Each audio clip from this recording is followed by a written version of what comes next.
ఎవరి నుంచి వచ్చినారు?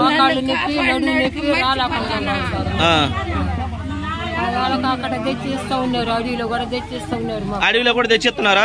ఏడికాడికి ఎన్ని కిలోమీటర్లు? 5 కిలోమీటర్లు వచ్చి వాలంటీర్ నీకు ఇస్తున్నారు. ఎన్ని మంది ఉన్నారు ఆడ మీరు? 9 మందికి వచ్చి ఇస్తున్నారు. 9 మందికి పెన్షన్ వస్తున్నాడా?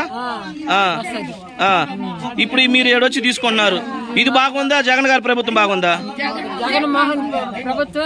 మళ్ళా మన రోజమ్మనే మేడం గారిని మళ్ళా జగన్మోహన్ రెడ్డిని గెలిపించుకుంటే మళ్ళీ వాలంటీర్ వ్యవస్థ వచ్చింది.